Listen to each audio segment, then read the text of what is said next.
A neighborhood in New York City, on fire and underwater. At the same time, not a movie, not a special effect. October 29th, 2012. And this is just one street. That same night, half of New York City simply went dark. The subway system that carries 4 million people every single day drowned. Wall Street shut down. For the first time since 1888, 233 people dead, $65 billion gone. 24 states hit simultaneously. And the storm that did all of this wasn't even a hurricane when it made landfall. This is Sandy. Most hurricanes are frightening because of how powerful they are. Sandy was frightening because of how big it was.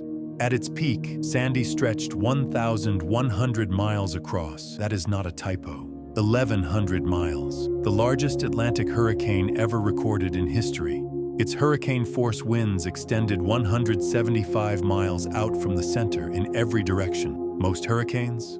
30 to 40 miles. Sandy wasn't a storm. Sandy was a weather system the size of Europe, and it did something meteorologists almost never see. Instead of curving right, out into the open Atlantic, Sandy turned left, directly into the most populated coastline on Earth. Why?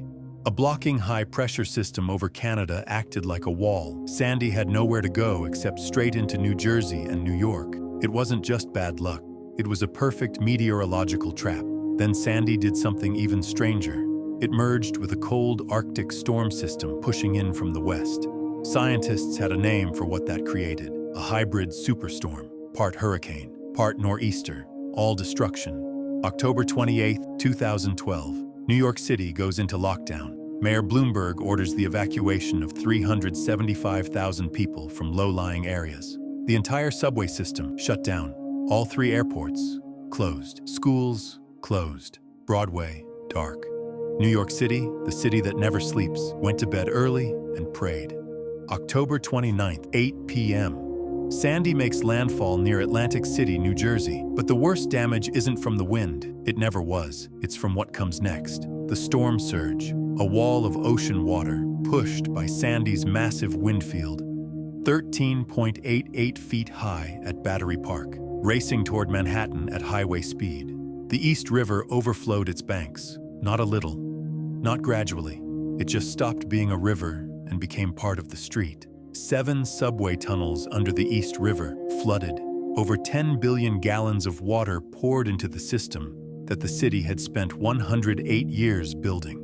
The head of the Transit Authority said later, it was the worst disaster in subway history, by a distance. The Ground Zero construction site, the site of the September 11th memorial, completely flooded. The place Americans had worked for a decade to rebuild, swallowed by the sea in minutes. And then the power went out, south of 39th Street. 800,000 people without electricity. Lower Manhattan, pitch black.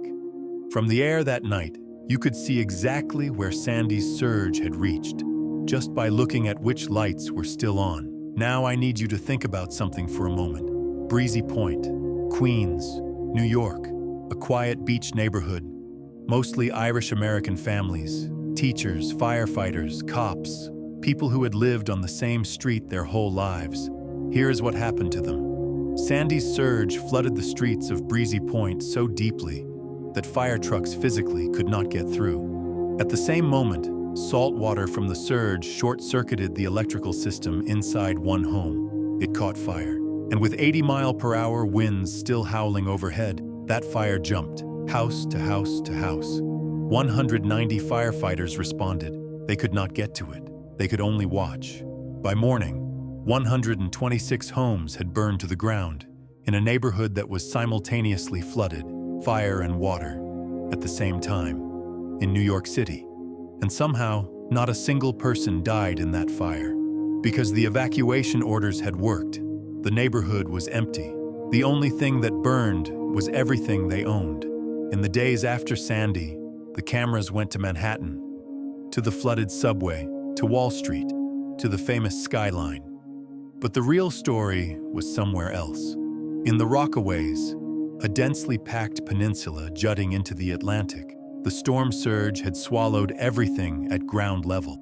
And in the high-rise public housing towers that lined that peninsula, Thousands of elderly people were trapped. No power, no elevator, no heat, no plumbing. Hallways pitch black. Medical teams sent in a week later described what they found as frightening.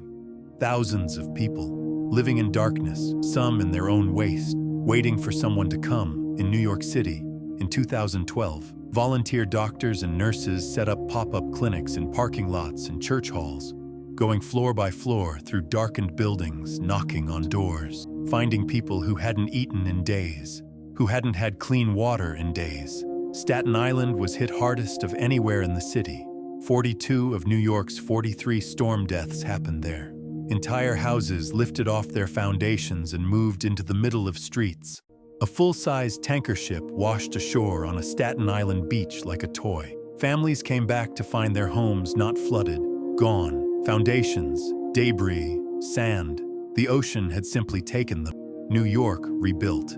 It cost $19 billion just for the city alone. The subway took years to fully repair. Some Staten Island families never came back, but Sandy changed something that no storm had managed before. It changed how America's biggest city thinks about water. After Sandy, New York began building flood barriers along Lower Manhattan, elevating homes in flood zones, sealing 3,600 openings in the subway system that the storm had exploited, installing systems that can shut the tunnels like a bathtub drain before the next surge arrives. Sandy also did something unexpected. It made climate change personal. For millions of Americans who had heard about rising seas and stronger storms in the abstract, Sandy made it real in one night.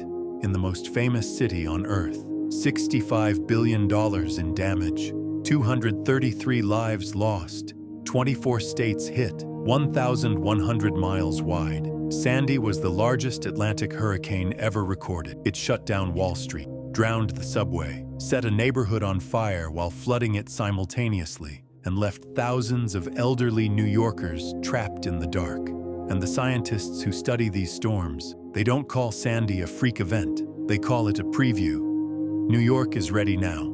The question is, for what comes after Sandy is ready enough?